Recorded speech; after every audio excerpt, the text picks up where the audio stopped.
Jake Morrison cursed under his breath as red warning lights flashed across his ship's control panel. The navigation system had failed again, just like it had twice this month. His cargo ship, the Lucky Strike, was old and falling apart, but it was all he could afford. "Come on, you piece of junk," Jake muttered, hitting the console with his fist. The lights kept flashing. He was lost somewhere in the outer rim, far from any major trade routes. His fuel was running low, and he needed to land soon. The scanner showed a small planet nearby. According to his computer, it was called Kepler 442c. The record said it was empty and safe to land on. Jake had no choice. He pointed his ship toward the planet and hoped for the best. The landing was rough. Jake's ship skidded across rocky ground before finally stopping near some large boulders. Steam rose from the damaged engines. Jake grabbed his toolkit and emergency supplies, then stepped outside to check the damage. The planet looked dead. Red dirt stretched in every direction under a pale orange sky. Strange rock formations rose up like twisted fingers. The air was thin but breathable. Jake pulled his jacket tighter as a cold wind blew across the empty landscape. Jake spent 2 hours working on his engines. The main power coupling was fried, and he needed replacement parts. He looked around at the barren wasteland and sighed. This was going to take a while. A glint of metal caught his eye in the distance. Jake grabbed his binoculars and looked closer. There was something there, maybe a crashed ship. If he was lucky, it might have the parts he needed. Jake walked toward the wreckage, his boots crunching on the rocky ground. As he got closer, he could see it was definitely a ship, but not like any he had seen before. The hull was smooth and curved, almost like it had grown instead of being built. Strange symbols were carved into the metal. The ship had crashed hard. One side was completely crushed, and debris was scattered everywhere. Jake started looking through the wreckage for anything useful. Most of the technology was too alien to understand, but some basic components might work in his ship. A small sound made him freeze. It was barely a whisper, but it sounded like crying. Jake listened carefully. There it was again, coming from behind a pile of twisted metal. Jake moved slowly toward the sound. He did not want to scare whatever was making it. As he rounded the debris pile, he saw her. A small figure was huddled against a piece of wreckage. At first, Jake thought it was a human child, but then he saw the pointed ears and silver hair.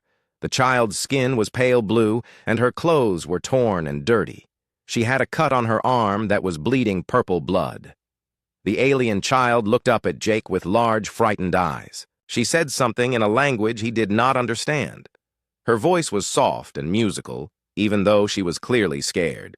Jake held up his hands to show he meant no harm. "Hey there," he said gently. "It's okay. I won't hurt you." The child tilted, her head studying him. She pointed to herself and said, "Aria." Then she pointed to Jake with a questioning look. "Jake," he said, pointing to himself. "My name is Jake." Aria tried to say his name, but it came out more like Yake. She managed. A small smile, despite her fear. Jake could see that Aria was hurt and hungry. Her lips were dry, and she kept looking at his supply pack. The smart thing would be to walk away. Getting involved with aliens could mean big trouble with the Imperial authorities. But looking at this scared, injured child, Jake could not just leave her. He opened his pack and pulled out a ration bar and a water bottle. Aria's eyes went wide when she saw the food. Jake unwrapped the bar and handed it to her. She took it carefully, as if she could not believe he was really giving it. To her, Aria ate the food quickly, like she had not eaten in days. Jake gave her small sips of water and pulled out his basic medical kit. He cleaned the cut on her arm and wrapped it with bandages. Aria winced, but did not pull away. When Jake was done, Aria touched the bandage and then touched his hand. She said something in her language that sounded like, "Thank you." Aria stood up and tugged on Jake's sleeve. She pointed toward a cluster of rocks in the distance and started walking. Jake hesitated for a moment, then followed her. His ship could wait a little longer. As they walked, Aria chattered in her musical language. Jake could not understand the words, but her tone was excited, like she was telling him about something important. Every few steps, she would look back to make sure he was following. They climbed over several large rocks and down into a hidden valley.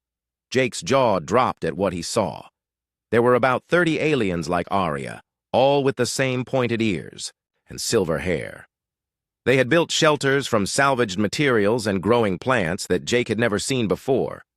When the aliens saw Jake, they quickly moved to protect their children.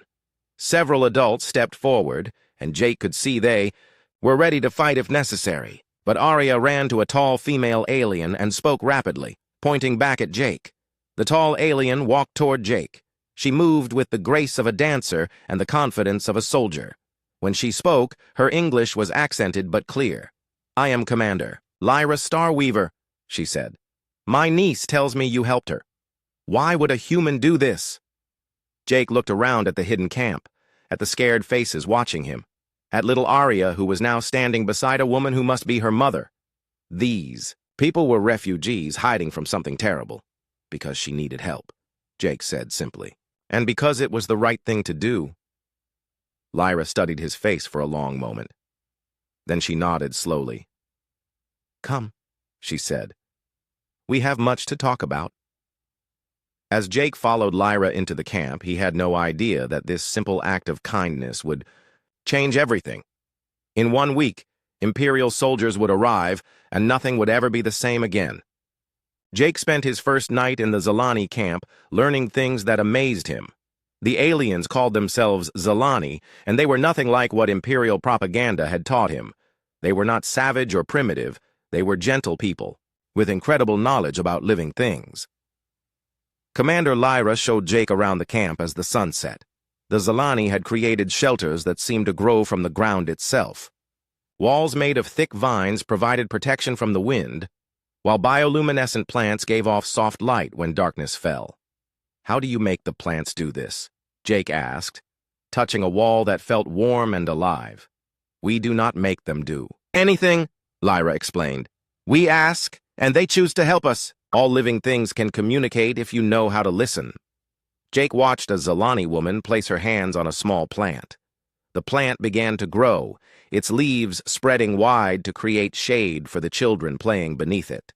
The woman smiled and whispered something to the plant before walking away. Arya's mother approached them. She was beautiful, with kind eyes and silver hair that seemed to shimmer in the evening light. But Jake could see worry lines on her face, and her clothes were patched and worn. "This is Dr. Maya Moonwhisper," Lyra said. "She is our best scientist, and Arya's mother." Maya looked at Jake with suspicion. "Why are you really here, human? What do you want from us?" "I don't want anything," Jake said. "My ship broke down, and I was looking for parts. I found Arya by accident." "Accidents do not exist," Maya said coldly. "The Empire has tricks. They send spies who pretend to be kind." Jake understood her fear. "Look, I know you have no reason to trust me, but I'm not working for the Empire. I'm just a trader trying to make a living." Arya ran up to them and grabbed Jake's hand. She said something to her mother in their musical language. Maya's expression softened slightly as she listened to her daughter. "Arya says you were gentle when you fixed her cut," Maya said. "She says your thoughts feel warm and safe." "Your daughter can read minds?" Jake asked. "Not exactly," Lyra explained. "Zalani children are naturally empathic. They can sense emotions and intentions. Arya would know if you meant us harm." Over the next few days, Jake learned more about the Zalani and their amazing abilities. They could make plants grow faster, communicate with animals, and create organic technology that seemed almost magical. Their tools were alive, growing and adapting to whatever task was needed. Maya showed Jake how they created food from seemingly dead soil. She placed seeds in the red dirt and sang to them in her language. Within hours, the seeds sprouted into plants heavy with nutritious fruits and vegetables. "The planet is not dead like your records say," Maya explained. "Life is sleeping here, waiting for someone to wake it up."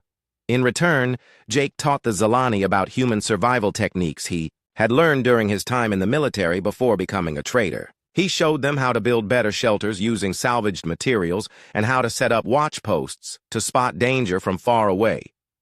"You were a soldier?" Lyra asked, as Jake demonstrated how to make a simple radio from spare parts. "For 5 years," Jake said. "I got tired of taking orders and went into trading instead. Figured I could see the galaxy and make some money at the same time." Did you ever fight aliens? Maya asked quietly. Jake stopped working and looked at her. Yes. I was told they were dangerous, that they wanted to destroy human colonies. I believed what I was told back then. And now? Maya asked. Jake looked. Around the peaceful camp, at Arya playing with other children, at the Zalani working together to build their new home. Now I think I was lied to about a lot of things. As the days passed, Jake found himself becoming part of the community. He helped repair their makeshift shelters and taught the younger Zalani some basic human phrases. In return, they shared their food and showed him wonders he had never imagined. Arya became his constant companion. She followed him everywhere, chattering in her mix of Zalani and broken English. She showed him how to make the bioluminescent plants glow brighter by humming to them, and how to find water by listening to the plants that grew near underground streams. Uncle Jake, Arya called him now, having learned the English word from Maya. Uncle Jake, watch this.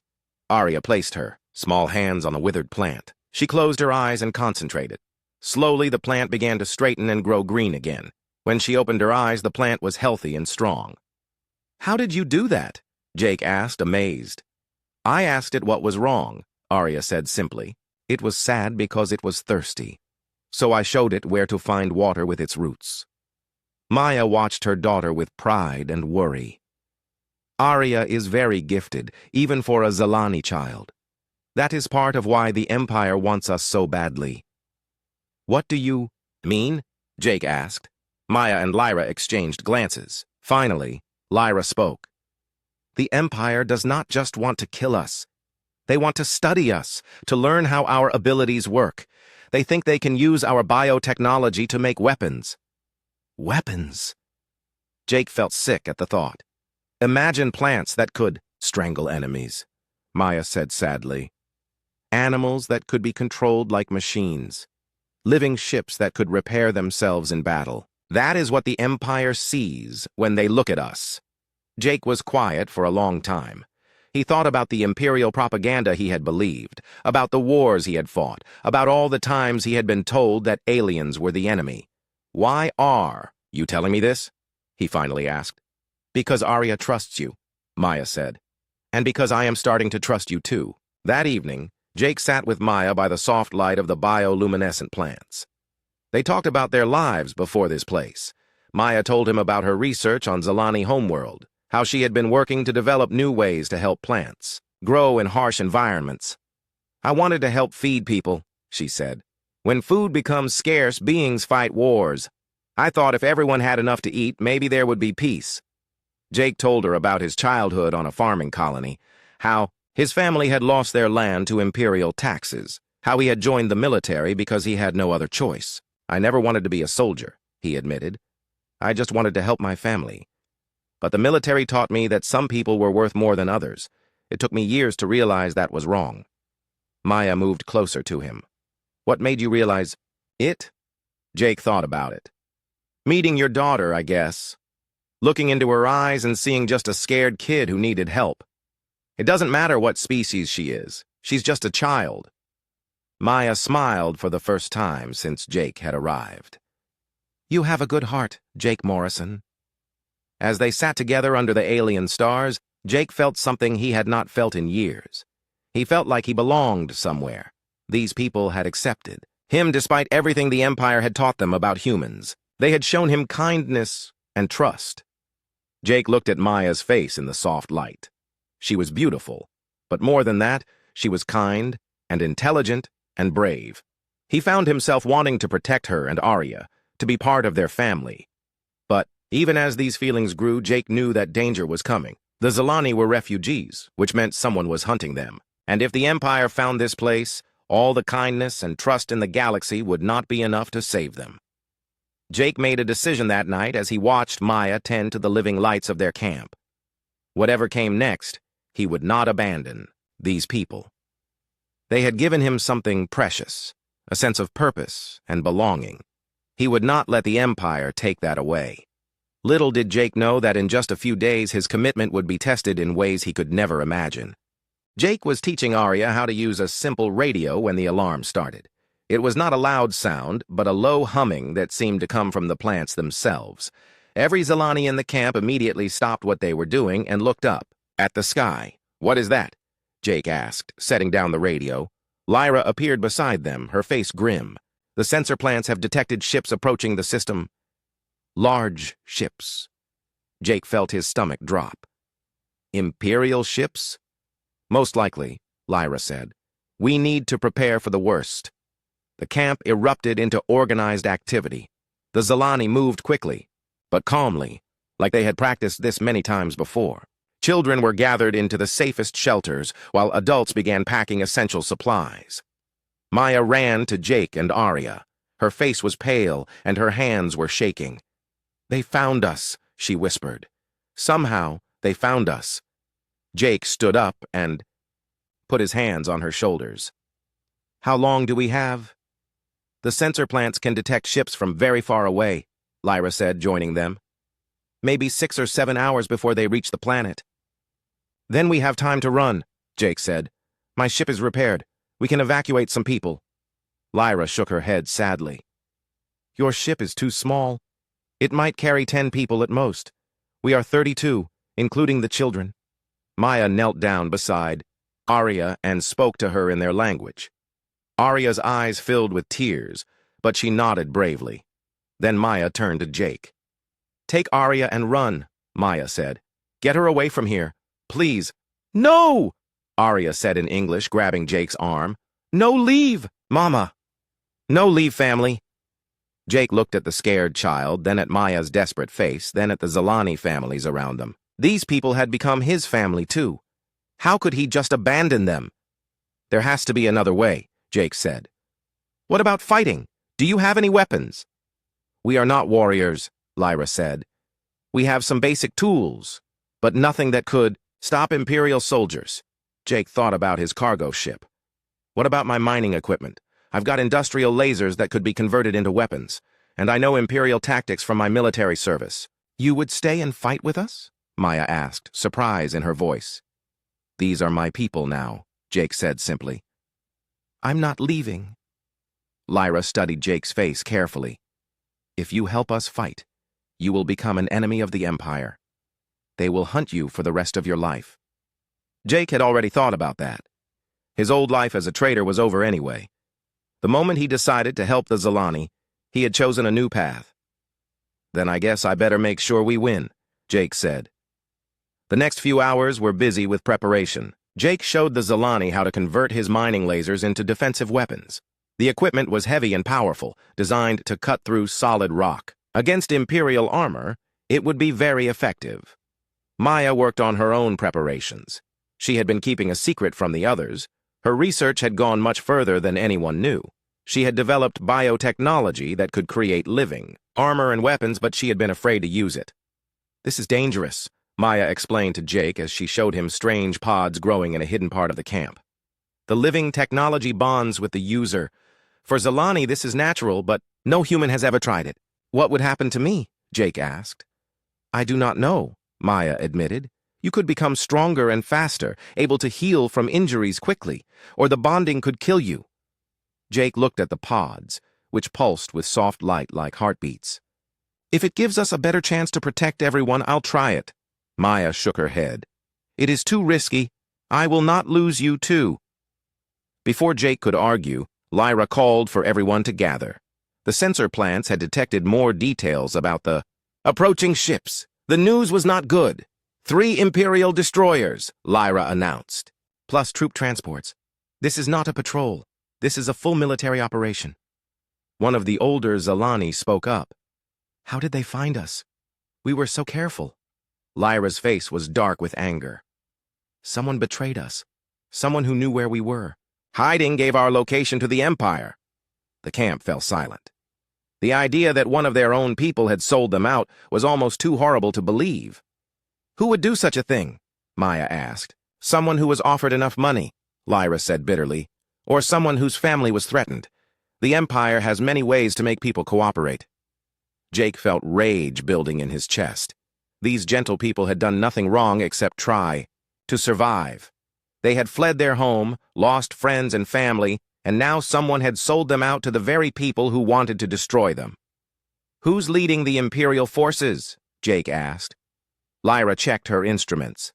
"The flagship is the Dominator. That means General Kane Bishop is in command." Jake's blood ran cold. He knew that name. Kane Bishop was known throughout the military as the Cleaner. He specialized in wiping out alien settlements quickly and completely. Bishop believed that non-humans were a disease that needed to be cured. "I've heard of him," Jake said quietly. "He doesn't take prisoners." The weight of their situation settled over the camp like a heavy blanket. They were facing overwhelming odds against one of the Empire's most ruthless commanders. Even with Jake's help and Maya's biotechnology, their chances were very small. Aria tugged on Jake's sleeve. "Uncle Jake scared?" she asked in her broken English. Jake knelt down to her level. He was terrified, but he could not let her know that. "A little bit," he said honestly. "But I'm going to protect you and your mama, I promise." Aria nodded solemnly, then hugged him tight. "Aria, protect Uncle Jake too," she said. As the sun began to set, the Zilani made their final preparations. The sensor plants confirmed that the Imperial ships would arrive in about 2 hours. There was no more time for planning or doubt. Jake checked his converted mining lasers one last time. The weapons were crude, but powerful. If he could get into position and use his knowledge of Imperial tactics, he might be able to cause enough damage to make the enemy think twice. Maya stood beside one of her biotechnology pods, fear and determination warring in her eyes. "If we are going to use the living technology, we must do it now," she said. "It takes time to complete the bonding process." Jake looked around the camp one last time. He saw families holding each other, children trying to be brave, and adults preparing to fight for their lives. These people were counting on him. "Do it," Jake said.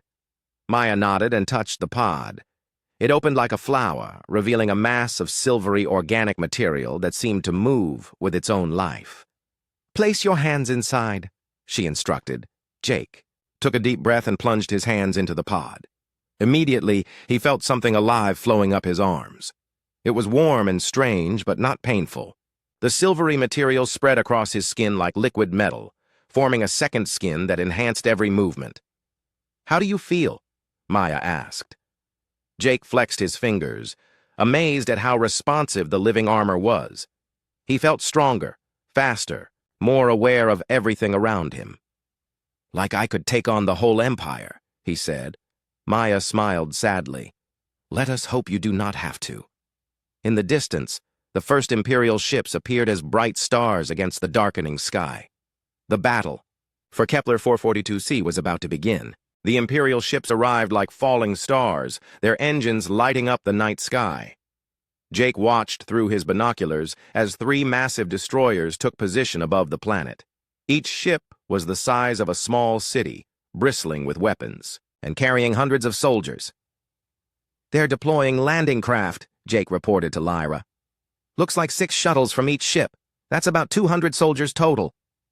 Lyra nodded grimly. "General Bishop is being careful. He could have just bombed us from orbit, but he wants to capture our biotechnology intact." The living armor that Maya had given Jake felt strange but wonderful. It enhanced his strength and speed, and he could feel it healing small cuts and bruises, automatically. More importantly, it seemed to connect him to the Zilani around him. He could sense their emotions and even catch glimpses of their thoughts. "The shuttles will land in the valley beyond those rocks," Jake said, pointing to the obvious landing zone. "If we can get there first, we can set up an ambush." "What about the children?" Maya asked. She was wearing living armor too, and it made her look like a warrior princess from an ancient story. "The children stay here with the oldest adults," Lyra decided. "The rest of us will spread out and make the Imperials fight for every inch of ground." Jake grabbed his converted mining laser and checked the power pack. The weapon was heavy, but the living armor made it feel light as a feather. "Remember, Imperial soldiers are trained to fight in formation. If we can break up their groups, they'll be much easier to handle." The first shuttle touched down with a roar of engines. Jake watched as armored soldiers poured out, their weapons ready. They moved with military precision, exactly like Jake had been trained to move years ago. "Here they come," Jake whispered into his radio. The Zilani had spent the last few hours preparing the battlefield. Maya's biotechnology had transformed the landscape, creating hidden passages and defensive positions that looked completely natural. Vines hung down like curtains, hiding warriors armed with Jake's mining lasers. The Imperial soldiers advanced cautiously.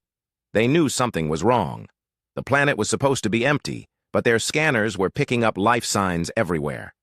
What they didn't know was that most of those readings were from the plants and animals that the Zilani had awakened. Jake waited until the lead squad was directly below his position, then opened fire. His mining laser cut through their armor like paper, dropping 3 soldiers before they even knew they were under attack. The rest of the squad scattered, looking for cover. "Contact! We're taking fire!" the squad leader shouted into his radio. All around the valley, the Zilani emerged from their hiding places. Their weapons were fewer and less advanced than the Imperial guns, but they had the advantage of surprise and knowledge of the terrain. Maya directed the battle from a central position, using her connection to the living plants to coordinate the defense. Vines grabbed Imperial soldiers' legs, causing them to trip and fall. Bioluminescent plants flashed bright lights that confused the enemy's night vision equipment. But the Imperials were professionals. After the initial surprise, they began to adapt. Their officers called in support from the ships above, and heavy weapons began raining down from orbit. "We can't stay here," Jake shouted to Lyra as explosions erupted around them. "They'll just pound us into dust. Then we take the fight." "To them," Lyra replied. She had found an Imperial rifle and was using it with deadly accuracy. Jake had an idea, but it was crazy and dangerous. "Can you keep them busy for about 10 minutes? "What are you planning?" Maya asked through their mental connection. "I'm going to steal a shuttle and attack their ships directly," Jake replied. "If I can damage their orbital weapons, they won't be able to support their ground troops." "That's suicide," Maya protested. "Maybe," Jake admitted. "But it's our only chance." Jake used the living armor's enhanced speed to sprint across the battlefield. Imperial blaster bolts flew around him, but the organic technology seemed to predict where the shots would land, helping him dodge with impossible grace.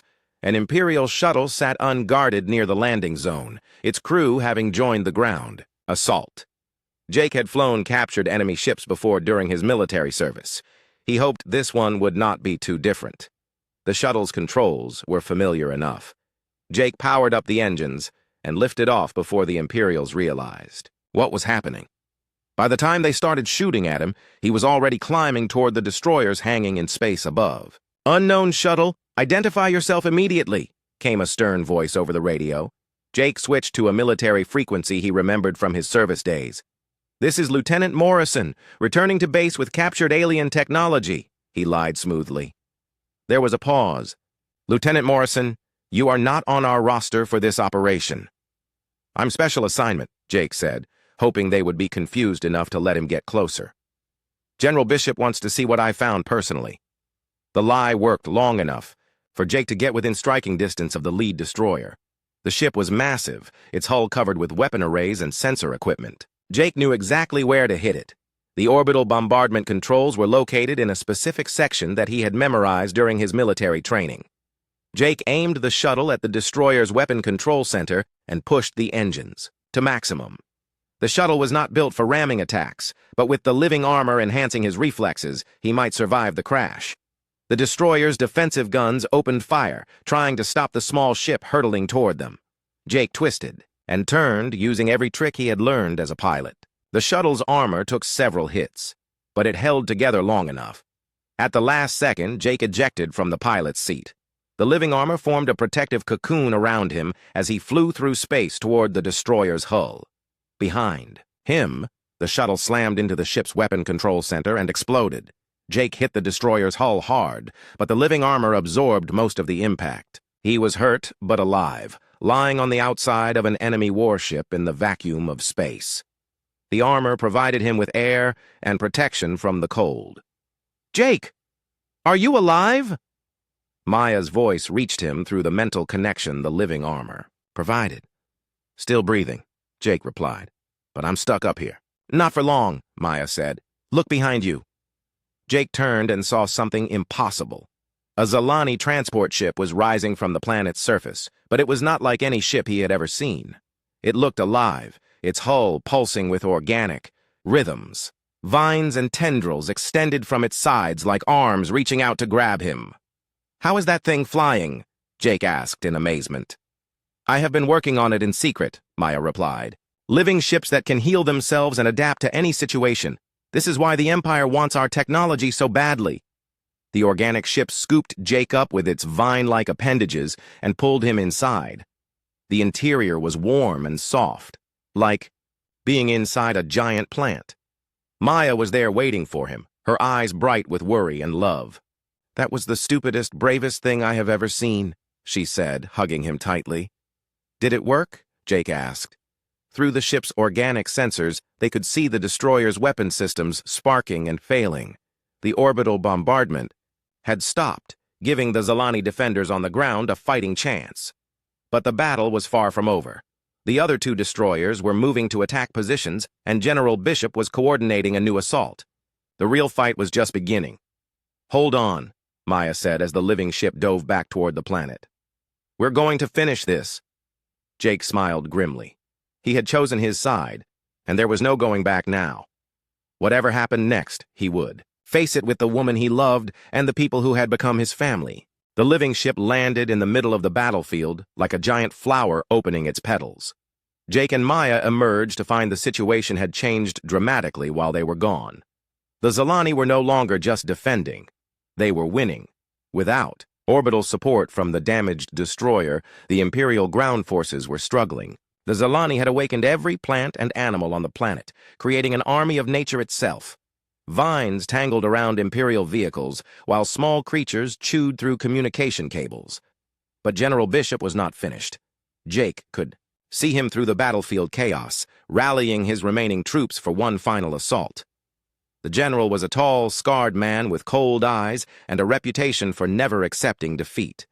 "All troops fall back to Landing Zone 3, Bishop ordered through his radio. "Prepare for orbital sterilization." Jake's blood turned to ice. "He's going to bomb the planet from space. He'd rather kill everyone than admit defeat." "Even his own soldiers?" Maya asked in horror. "Bishop doesn't care about his soldiers," Jake replied. "He only cares about winning." Through their mental connection with the living ship, Jake and Maya could sense what was happening above. The two undamaged destroyers were moving into bombardment positions. In minutes, they would rain fire down on the planet, killing every living thing on the surface. "We have to stop them," Maya said. "How?" "We damaged one ship, but there are still two more up there." Maya was quiet for a moment, then her eyes lit up with an idea. "The living ship can do more than just fly. Watch." The organic vessel began to change, its hull flowing like liquid. Parts of it broke away and flew toward the remaining Imperial soldiers. Jake watched in amazement as the ship's living technology engulfed the enemy troops, not to hurt them, but to communicate with them. "What's happening?" Jake asked. "I'm showing them the truth," Maya explained. "The living technology can share memories and emotions. The soldiers are seeing what really happened here, how their general was willing to sacrifice them, how the Zilani are not the monsters they were told about." One by one, the Imperial soldiers began to lower their weapons. They looked confused and disturbed as the living technology shared the Zilani perspective with them. They saw Arya playing with other children, Maya working to grow food for hungry people, and Jake choosing compassion over orders. General Bishop realized what was happening and drew his pistol. "All troops, ignore the alien mind tricks. Continue the attack." But his soldiers were not listening anymore. They had seen the truth about who the real monsters were in this conflict. Several of them actually pointed their weapons at Bishop instead of the Zilani. "Sir, we can't fire on civilians," one sergeant said. "These people aren't warriors. They're refugees." "They are aliens," Bishop screamed. "They are the enemy." "No, sir," the sergeant replied. "I think we are." In space above, the crews of the two remaining destroyers were experiencing their own crisis. The living technology had reached them too, carried by small organic pods that Maya's ship had launched like seeds. The Imperial sailors were seeing the same memories and emotions that had affected their comrades on the ground. "Captain, I'm getting reports of crew members refusing to fire," came a voice over Bishop's radio. "They're saying they won't participate in genocide." Bishop's face turned red with rage. He grabbed a heavy weapon and aimed it at the nearest group of Zilani children. If I have to kill every alien myself, I will. Jake stepped between Bishop and the children, his living armor gleaming in the afternoon light. You'll have to go through me first. A human traitor, Bishop snarled. You've been infected by their alien poison. No, Jake said calmly. I've been cured of yours. The two men faced each other across the battlefield. Bishop was larger and had better weapons, but Jake had the living armor and something more important. He was fighting for people he loved. The fight was brief but intense. Bishop was a skilled soldier, but Jake had the advantage of the living technology enhancing his speed and strength. More importantly, Jake was fighting to protect his family, while Bishop was fighting to preserve his hatred. When it was over, Bishop lay unconscious in the red dirt. Jake stood above him, breathing hard but victorious. Around the battlefield, Imperial soldiers were laying down their weapons and surrendering to the Zalani. But instead of taking prisoners, the Zalani offered them food and medical care. It was a kindness that many of the soldiers had never experienced before. What do we do with them? Lyra asked Jake. We let them choose, Jake replied. Anyone who wants to leave can go. Anyone who wants to stay and learn about what we're really doing here is welcome. Over the following days, more than half of the Imperial soldiers chose to stay. They had seen through the living technology how peaceful and advanced the Zalani really were. They wanted to be part of something better than the Empire's endless wars. Jake and Maya were married 1 month later in a ceremony that mixed human and Zalani traditions. Arya served as their flower girl, scattering bioluminescent petals that glowed like tiny stars. The wedding was attended by humans and Zalani alike, a symbol of the new world they were building together. I love you, Mrs. Morrison, Jake said as they danced under the alien stars. I love you too, my brave husband, Maya replied. But I think I will keep my name. Dr. Maya Moonwhisper Morrison has a nice sound to it. Jake laughed and spun her around. He had never been happier in his entire life. As word of their victory spread through secret channels, other refugees began arriving on the planet. Not just Zalani, but members of dozens of species that the Empire had oppressed. The small colony grew into a thriving community where different races worked together in harmony. Jake's old cargo ship became the flagship of a small but growing resistance fleet. Former Imperial soldiers who had seen the truth joined Zalani crews in rescuing other refugees and spreading the message of cooperation instead of conquest. The Empire declared Jake and the others to be dangerous terrorists, but their message was already spreading. On dozens of worlds, humans were beginning to question what they had been taught about aliens. Small acts of kindness were growing into movements for change. 2 years after that first meeting, Jake stood in a classroom teaching human children who had been rescued from Imperial indoctrination centers. Beside him, Maya taught Zalani children about human culture and science. In the back of the room, Arya helped translate for the younger students. Uncle Jake, Arya said after class, do you ever miss your old life? Jake thought about it seriously. His old life had been comfortable, but empty. He had traded goods across the galaxy, but never really connected with anyone or anything. Now he had a family, a purpose, and the chance to make the galaxy a better place. Never, Jake said honestly. This is exactly where I belong. That evening, Jake and Maya sat on their porch watching the sunset paint the sky in brilliant colors.